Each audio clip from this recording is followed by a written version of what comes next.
Pemirsa, sudah bersama saya saat ini Presiden Republik Indonesia Joko Widodo. Pak Jokowi, saya sapa Jokowi. Silakan Mbak Era. Terima kasih. Pak Jokowi, saya baca di beberapa media. Baru pulang dari safari forum bisnis, Pak. Iya. Untuk sosialisasi teks amnesti. Capek, Pak? Kita ini muter terus. Jadi muter kayak kemarin di Medan, sebelumnya di Surabaya. Yang saya senang adalah yang diundang, misalnya di Surabaya, diundang 2.000, yang datang 2.700. Yang di Medan, saya suruh ngundang 2.000, ada telepon lagi, Pak, nggak cukup Pak, ini harus 3.000, ya udah undang 3.000, tapi yang datang 3.500. Ini menunjukkan sebuah antusias, keinginan dari dunia usaha, dari masyarakat untuk ikut amnesti pajak, teks amnesti ini yang saya senang. Tadi malam pulang sampai di rumah jam 1:30. 1:30 malam.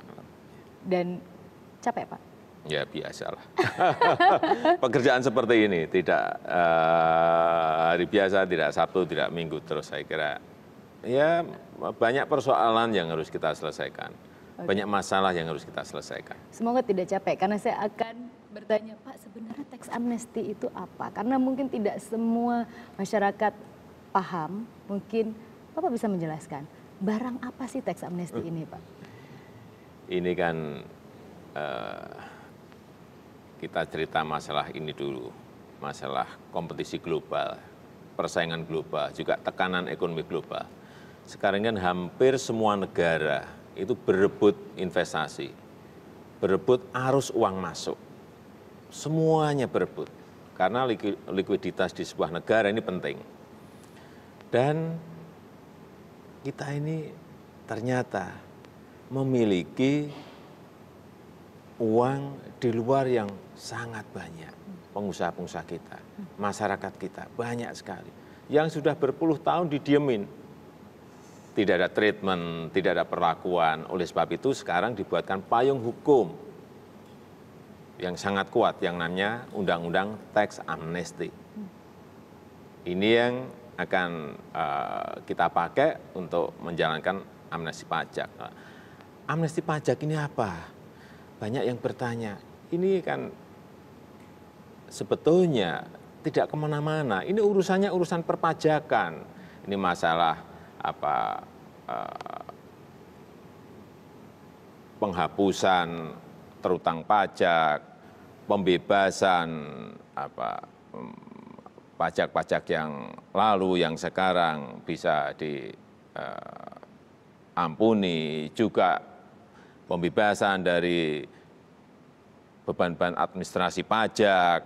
Jadi ini khusus mengenai perpajakan, jangan dilarikan kemana-mana. Pak Jokowi, banyak juga pihak yang mengatakan bahwa teks amnesti ini hanya untuk orang yang berduit jumbo, Pak Jokowi. Nah, ini juga keliru lagi. Keliru lagi saya, Pak. Jadi teks amnesti ini untuk seluruh masyarakat yang punya NPWP, yang tidak punya NPWP bisa ikut teks amnesti dan tidak akan dicek lagi masa lalunya seperti apa. Ikut, datang ke KPP, ke kantor pajak, ambil formulir, dapat NPWP sudah, bayar, dan bayarnya juga murah. Kalau UMKM misalnya. Oh, jadi ada untuk UMKM juga nih, Pak? Tidak hanya untuk masyarakat super kaya? Tidak, yang untuk usaha kecil, menengah, semuanya juga yang dapat. Yang omsetnya di bawah 4,8 miliar, hanya dikenain 0,5%, 0,5%, kecil sekali. Inilah kesempatan. Tidak hanya untuk masyarakat yang belum punya NPWP, tidak hanya untuk UKM, tidak hanya juga untuk yang gede. Semuanya bisa mendapatkan amnesti pajak. Ambil kesempatan ini. Sampai kapan terakhir, Pak? 31 Maret 2017. Jadi nanti ini ada 3 periode waktu, 3 bulan pertama, 3 bulan kedua, dan 3 bulan ketiga. Sejauh ini seperti apa antusiasnya? Anda langsung membawahi untuk urusan tax amnesty atau Anda memiliki mediator lain? Ya tadi kan sudah kita sampaikan, yang diundang 2.500 yang datang, yang diundang 2.000 yang datang 2.700, yang diundang 3.000 yang datang 3.500. Ini kan sebuah antusias. Dan saya juga akan ikuti terus proses ini hingga Langsung Pak Jokowi? langsung. Saya punya task force sendiri, di Kementerian Keuangan ada juga task force, saya punya satgas juga sendiri untuk baik untuk mengawasi, baik untuk mengontrol agar tax amnesty ini betul-betul sesuai yang kita harapkan untuk pembangunan negara, untuk pembangunan infrastruktur, untuk pembangunan desa, untuk pelayanan kesehatan, untuk pelayanan pendidikan dari penerimaan nanti yang kita harapkan didapatkan dari tax amnesty. Tidak hanya untuk sekarang, untuk jangka panjang kita juga akan mendapatkan keuntungan, yaitu tax base kita menjadi lebih luas, jadi objek pajak menjadi membesar, subjek pajak pun juga menjadi membesar. Sehingga ini jangka panjang. Bukan hanya untuk menambal defisit anggaran pemerintahan Ini salah Jokowi. lagi, tidak ada seperti itu. Karena ini ada proses jangka panjang yang harus kita lihat, bahwa karena tax ratio kita masih rendah, sehingga kita perlu tingkatkan dengan tax amnesty ini. Pak Jokowi, tadi Anda menyebutkan sesuai dengan yang kita harapkan. Apa target seorang Jokowi di tax amnesty? Ya sebesar-besarnya. Angka 165 triliun? Karena begini, ini masalah psikologis. Uangnya ada di luar, banyak, ada di bawah kasur juga banyak. Tetapi kalau psikologisnya tidak nyaman atau merasa tidak aman, ya mereka akan sulit membawa uangnya ke dalam negeri atau mendeklar uangnya yang sudah ada di dalam negeri atau mendeklar asetnya yang berada di luar negeri. Ini masalah keamanan, kenyamanan. Tetapi saya sampaikan, kan sudah ada payung hukumnya yang namanya Undang-Undang Tax Amnesty. Apa yang ditakuti lagi? Dan ini juga perlu saya sampaikan, kalau ada yang main-main dengan data pajak ini, artinya apa? Tidak boleh siapapun meminta data mengenai tax amnesty, nggak boleh. Dan data itu juga tidak akan diberikan kepada siapapun. Dan yang membocorkan informasi dan data akan terkena maksimal penjara 5 tahun. Hati-hati. Oke, hati-hati, saya juga hati-hati nanti ya Pak, kalau ingin mendapatkan informasi terkait tax amnesty. Tapi tax amnesty kemudian saya kaitkan dengan program nomor 1 Bapak Presiden, yaitu infrastruktur. Harapan Anda seperti apa nanti aliran likuiditas itu bisa bermanfaat diserap untuk sektor infrastruktur? Ya, yang pertama mungkin saya ingin menjelaskan mengenai kalau tax amnesty ini berhasil membawa arus uang masuk ke Indonesia. Pertama, nanti kita akan dapat keuntungan, ada penguatan rupiah. Likuiditas perbankan juga akan menjadi lebih baik. Kemudian juga cadangan devisa juga akan meningkat. Sekarang pun sudah meningkat 6 miliar US dollar. Kemudian juga penerimaan negara juga akan meningkat. 4 hal ini nanti yang akan kita dapatkan kalau arus uang masuk ke negara kita. Yang kedua, uang yang masuk atau uang yang declare nanti akan ditampung sementara di dalam instrumen-instrumen investasi portofolio dulu. Bisa SUN, surat utang negara, bisa SBN, surat berharga negara, bisa sukuk, bisa ini disiapkan juga infrastructure bond, bisa juga ditaruh dulu di tabungan atau deposito di bank-bank, bisa. Atau di yang non-bank, bisa aja di asuransi dan yang lain-lain. Tetapi setelah itu, ini akan kita dorong untuk masuk ke sektor investasi. Nah, investasi apa? Ini saya sudah tugaskan kepada kementerian untuk membuka semuanya. Investasi-investasi apa yang bisa dimasuki dari aliran uang yang masuk ke negara kita.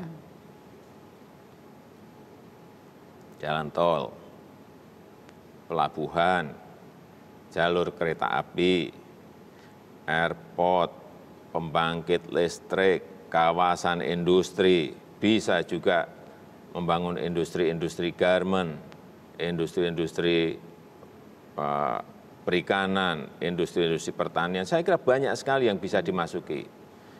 Saya berikan contoh misalnya di industri pertanian, jagung kita masih import, bisa masuk ke sana.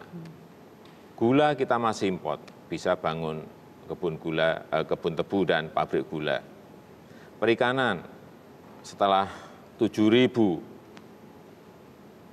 kapal asing dan ilegal itu dihabisin oleh Menteri Susi. Artinya apa? Di situ ada peluang investasi untuk perikanan, membangun cold storage, membangun pengalengan ikan. Ini kesempatannya sekarang.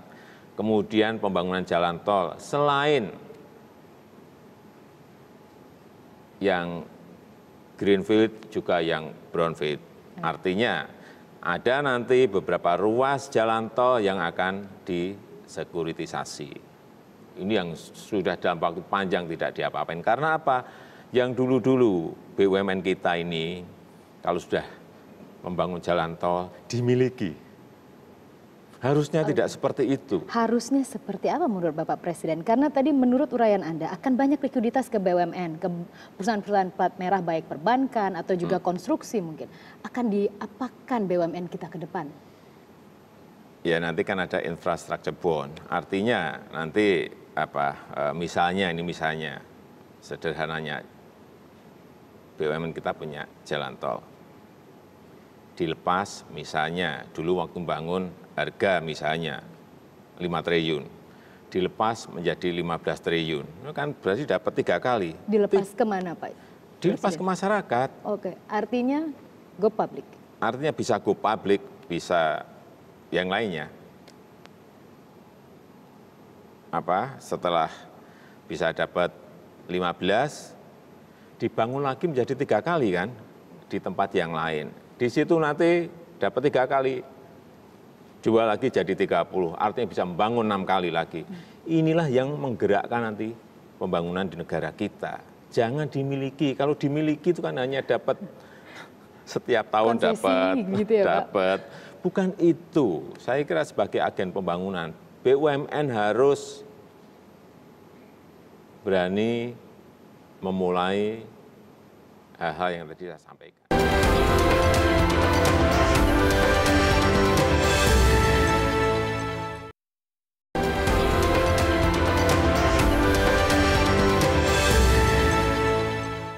Baik, masih terkait BUMN Pak.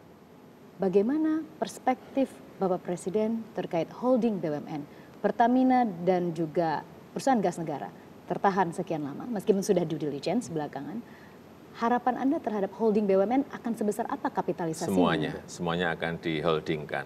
Nanti akan ada super holding yang dikelompokkan. Misalnya holding untuk energi, ada holding untuk infrastruktur, holding untuk keuangan, holding untuk pertanian, semuanya akan diholdingkan.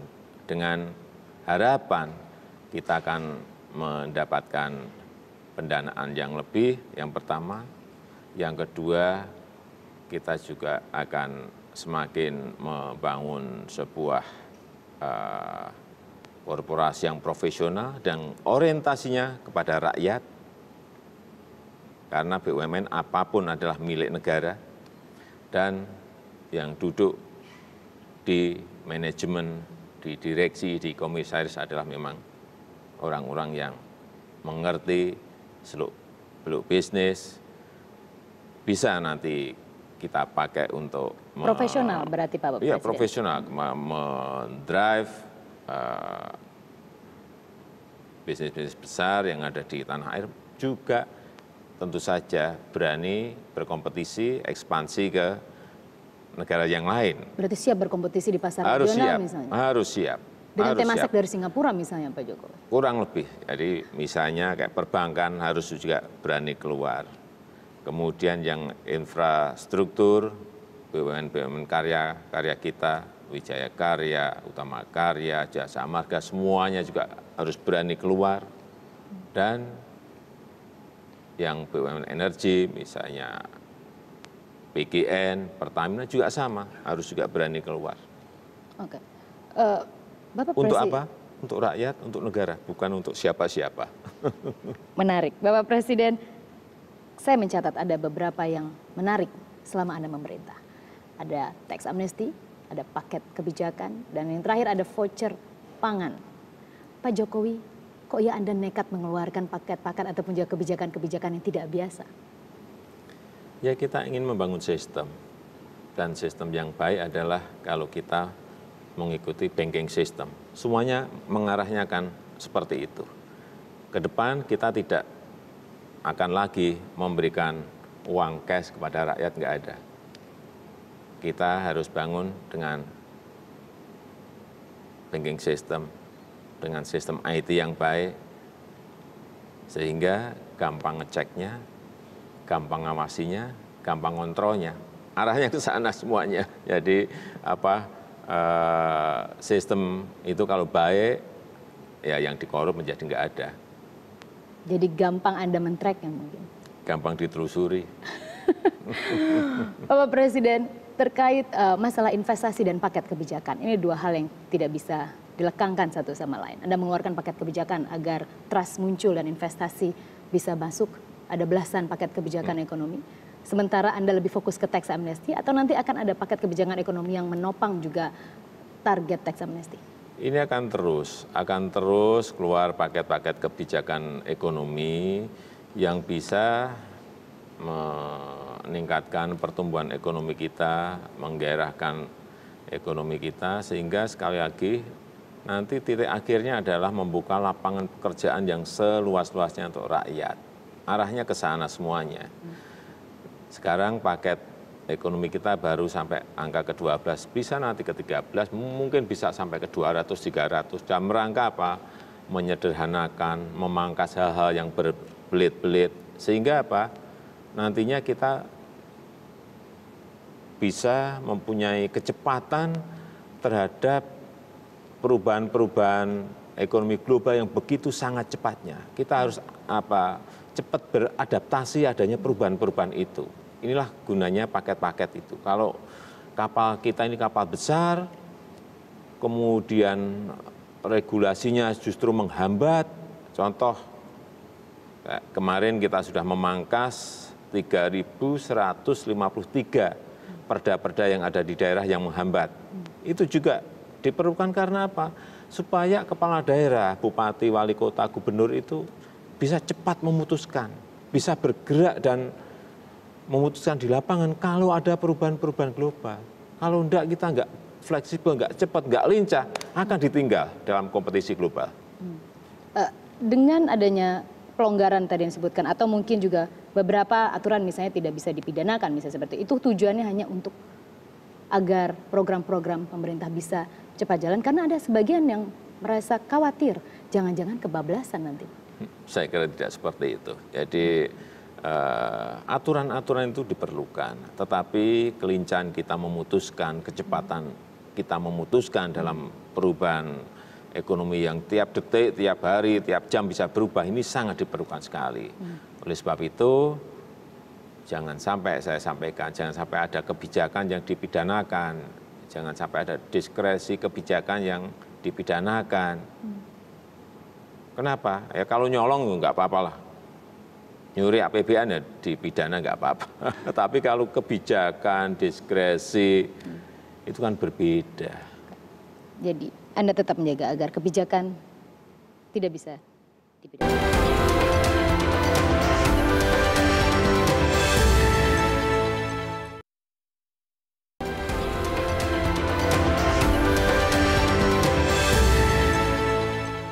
Baik, Bapak Presiden, Anda tadi menyebut juga mengenai ekonomi nasional. Anda pasti sebagai seorang presiden menjabat 5 tahun punya target ekonomi nasional akan dibawa kemana. Dan toolsnya yang digunakan adalah kabinet pemerintahan Anda. Kalau boleh saya bertanya pada Anda, dalam skala 1 dan 10, kabinet di bawah Anda saat ini ada di skor berapa? Yang menilai itu masyarakat. Jangan saya yang menilai masyarakat. Kalau masyarakat menilai tidak baik, ya katakan tidak baik. Kalau masyarakat mengatakan cukup, ya katakan cukup. Kalau baik, ya katakan baik. Saya nggak bisa menilai pemerintahan kita. Yang bisa menilai adalah masyarakat. Baik, tapi seorang presiden biasanya, ini mungkin lebih pertanyaan lebih personal. Seperti apa Anda akan menilai para menteri Anda? Apakah saat sedang istirahat atau saat sedang Anda menonton televisi? Apakah itu bisa muncul kapan saja? Karena bagaimanapun Anda adalah seorang pemimpin dan pasti Anda akan memberikan penilaian terhadap kinerja pembantu Anda. Rapotnya itu ada. Kita juga melihat setiap hari, setiap minggu, setiap bulan kinerjanya seperti apa. Yang paling penting apakah kebijakan-kebijakan itu bisa dirasakan langsung manfaatnya oleh masyarakat. Yang paling penting itu, arahnya selalu orientasinya adalah ke rakyat. Oke. Tidak ada yang lain. Untuk tim ekonomi sendiri, bagi para jurnalis ekonomi itu penting sekali Pak. Otak-atik tim ekonomi akan menjadi salah satu sentimen yang sangat mempengaruhi. Menurut Anda, seperti apa target Anda di tim ekonomi kabinet Anda? Ya tadi sudah saya sampaikan bahwa orientasinya ada ke rakyat yang pertama. Yang kedua bisa adaptasi cepat apabila ada perubahan-perubahan ekonomi global, tekanan-tekanan ekonomi global yang kita ini sering tidak bisa kita perkirakan. Yang ketiga, petarung dan tahu lapangan. Ini yang penting. Petarung dan tahu lapangan. Iya, karena memang persoalan kita ini banyak sekali yang harus diselesaikan dengan sebuah karakter-karakter seperti itu. Kalau tidak, kita hanya masuk kepada rutinitas, kita hanya masuk ke hal yang monoton, nggak akan selesai persoalan bangsa dan negara kita.